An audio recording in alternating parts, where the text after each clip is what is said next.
अब इसे धर्म गुरुओं के विवादित बयान देने का कंपटीशन कहें या समाज को सही संदेश देने की कवायद, जो भी है, मौलाना रशीदी रजवी के साथ अब अनिरुद्धाचार्य और प्रेमानंद महाराज का नाम भी इस लिस्ट में जुड़ गया है, जिनके बयान पर मचा है घमासान। दरअसल इमाम एसोसिएशन के अध्यक्ष मौलाना साजिद रशीदी के डिंपल यादव पर दिए गए बयान से ऐसा सिलसिला शुरू हुआ कि मामला उनकी पिटाई तक जा पहुंचा।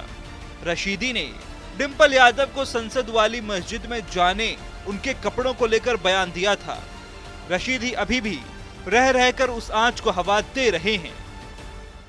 देखिए, ये असल में क्या है, ये जो लफ्ज मैंने बोला है ये एक ऐसा लफ्ज है, आप हमारे गांव देहात में जाएंगे, अगर कोई लड़की सर पे पल्लू नहीं रखती तो उसको भी बोल देते हैं कि नंगी मत करो, सर पे पल्लू रख लो, बोल देते हैं। एक आम सा वर्ड है ये, मतलब किसी की तौहीन करना मकसद नहीं था। दूसरे ये कि अगर कोई आदमी नेकर बनियान में औरतों के पास आ जाए तो क्या कहीं औरतें देखकर भाई कैसे नंगा घूम रहा है, ऐसे नहीं होना चाहिए, मर्यादा रखनी चाहिए। ये एक आम सा वर्ड है, इसको बिला वजह का बतंगड़ बना के इसको कहीं न कहीं जानबूझकर इस तरह की हरकतें की गई। अब बात निकली तो दूर तक गई।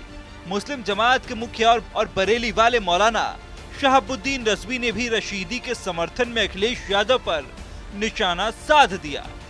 अब तो शहाबुद्दीन रजवी ने सीधी चेतावनी भी दे दी कि या तो माफी मांगे अखिलेश, नहीं तो 2027 में भुगतेंगे अंजाम। दिल्ली पार्लियामेंट के पास में जो मस्जिद है, उस मस्जिद में समाजवादी पार्टी की मीटिंग हुई।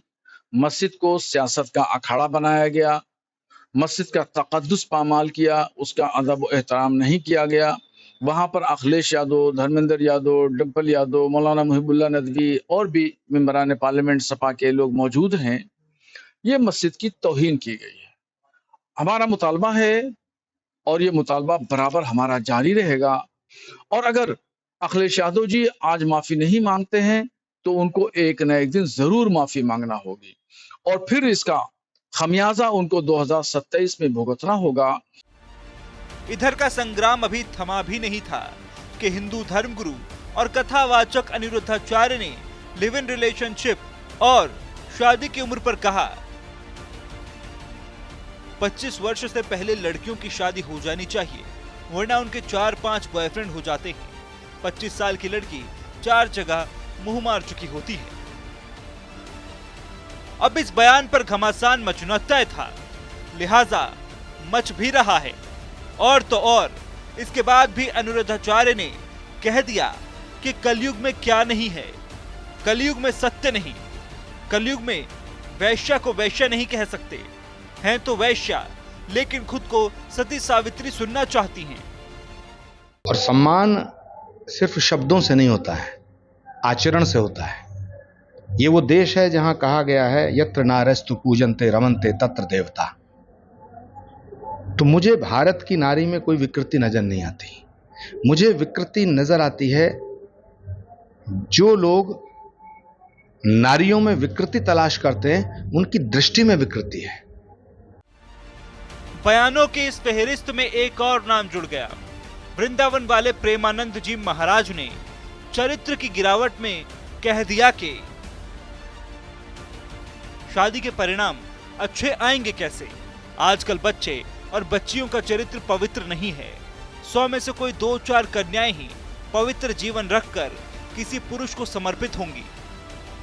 कैसे वो सच्ची बहू बनेगी जो 4 लड़कों से मिल चुकी हो? अब प्रेमानंद महाराज के इसी चरित्र प्रमाण पर भी तो सोशल मीडिया से लेकर सामाजिक गलियारों तक संग्राम मचा है। कुछ विरोध तो कुछ समर्थन में दिखाई दे रहे हैं। श्री कृष्ण जन्मभूमि संघर्ष न्यास ने भी आंदोलन की दी है चेतावनी। तो मुझे नहीं समझ में आता कि ये सब क्या चल रहा है, चाहे वो मुल्ला मौलवी हो, चाहे कथावाचक हो, चाहे इतने बड़े बड़े संतों के मुंह से अगर इस तरह की बातें सुनी जाती है तो क्योंकि हो सकता है कि ये परिवार में ना रहते हो, पर हम सब परिवार में रहते हैं। हमारे घर में बेटियां भी हैं, हमारे घर में बेटे भी हैं और हम सब भी हैं। तो क्या ये क्या दर्शाना चाहते थे? विघटन पैदा करने वाली स्थिति है, मुझे तो ऐसा लगता है समाज में। बहरहाल धर्म का काम और बयानों पर संग्राम, एक के बाद एक धर्म गुरुओं के विवादित बयान से मचे घमासान के बीच सवाल यही है कि क्या ये महिलाओं का अपमान नहीं है? सवाल ये भी है कि धर्मगुरु क्यों बांट रहे हैं चरित्र का प्रमाण पत्र?